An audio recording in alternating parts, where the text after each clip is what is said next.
Quiero repetir algo que es tan importante.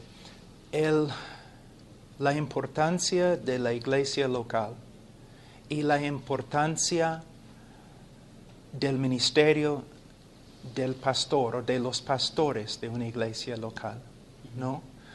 Algunos jóvenes tienen sus héroes en el internet y no es pecado escuchar a una persona en el internet. Dios ha usado las prédicas en el internet, pero nada puede reemplazar la obra de un pastor. Los jóvenes, en mi opinión, su necesidad más grande, hablando humanamente, es estar en una iglesia con un pastor sincero que está cuidando su alma y predicando la palabra de Dios.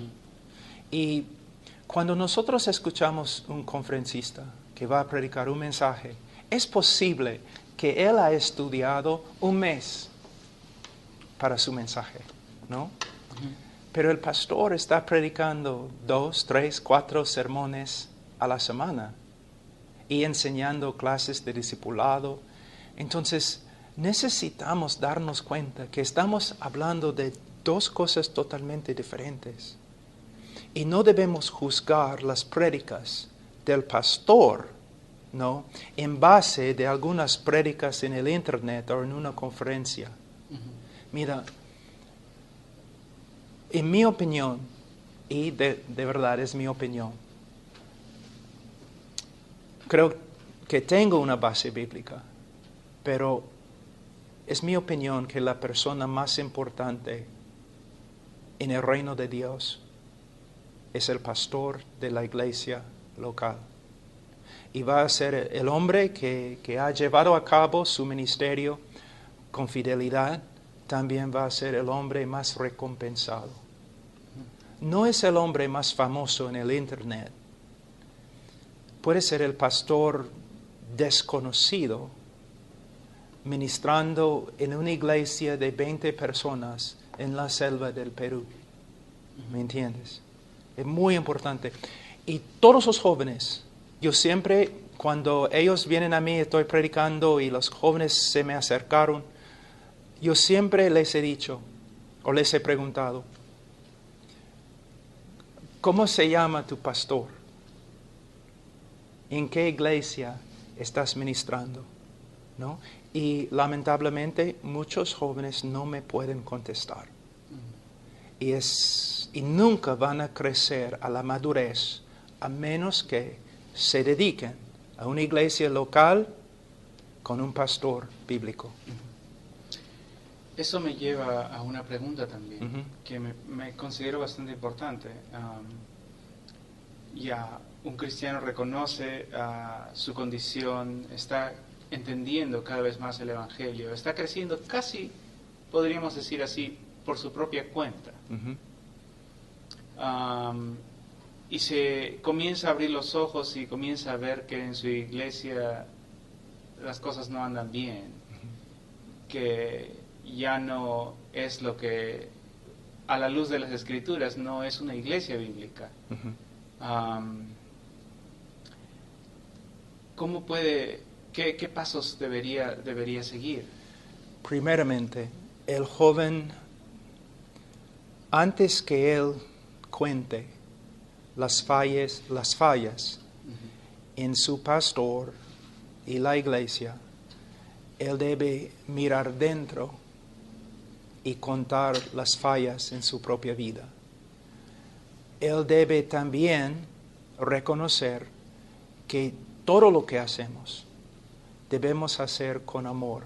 Y si su motivación es orgullo y no amor, él debe callarse. Ahora, yo tengo diferencias pequeñas, doctrinales, con mis mejores amigos, aún con mi pastor y los otros pastores. No hay dos hombres que están de acuerdo en todo. Entonces tenemos que practicar misericordia y esperar que otros practiquen misericordia con nosotros. Hay diferencias que no deben resultar en divisiones. Pero sí hay diferencias que deben, pero son los fundamentos de la fe cristiana. Yo no voy a una iglesia donde están negando la deidad de Cristo. Yo no voy a una iglesia donde los pastores pasan por alto el pecado y no practican la disciplina.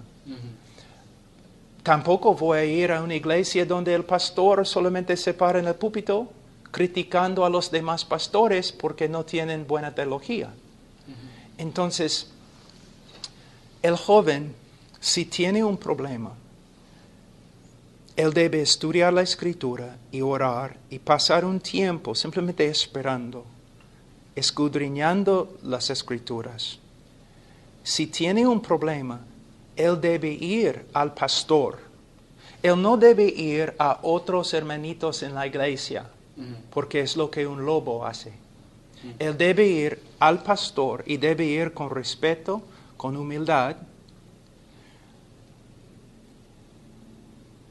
y con bastante amor. Y si al final el hombre o el joven piensa en buena conciencia que no puede quedarse en la iglesia, si no es un asunto de herejía, él simplemente debe pedir permiso de los pastores para que vaya a otra iglesia. Y no debe hacer un escándalo. Y mira, hay una cosa. Yo soy miembro de una iglesia. Los dos pastores son más jóvenes que yo.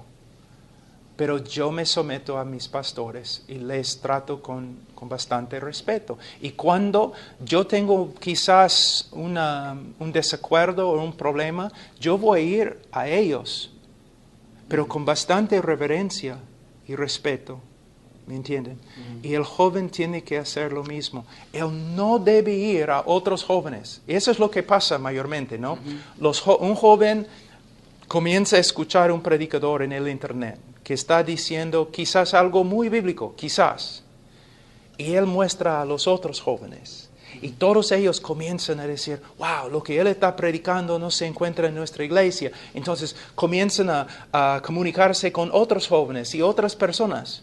Y casi nunca van directamente a los líderes. Demuestra una falta de integridad. Es algo antibíblico. Si tienen un problema, deben ir directamente a los pastores. Si no es un asunto de herejía, entonces,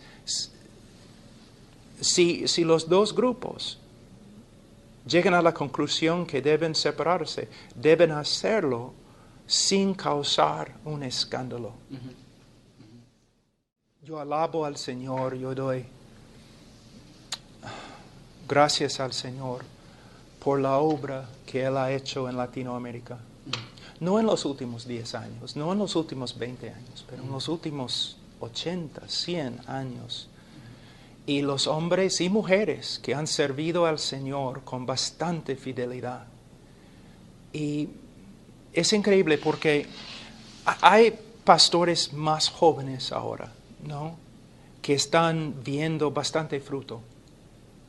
Pero tienen que darse cuenta que su fruto es el resultado de pastores peruanos, dominicanos, argentinos, que trabajaron años y años y años sin ver mucho fruto. Como por ejemplo, tu mismo padre, ¿no? Que ahora tiene ¿cuántos años? Tiene 86. ¿Y cuántos años sirviendo al Señor? Bueno, 85. Él estuvo trabajando hasta hace unos 10 años como pastor. Sí, pero en toda su vida, ¿cuántos años? Difícil calcular eso.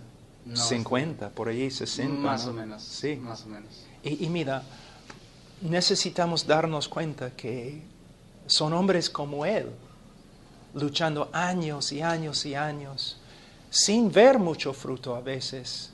Batallas, pero ahora en Latinoamérica hay bastante fruto.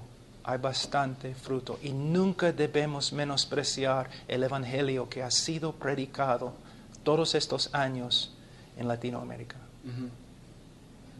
Bueno.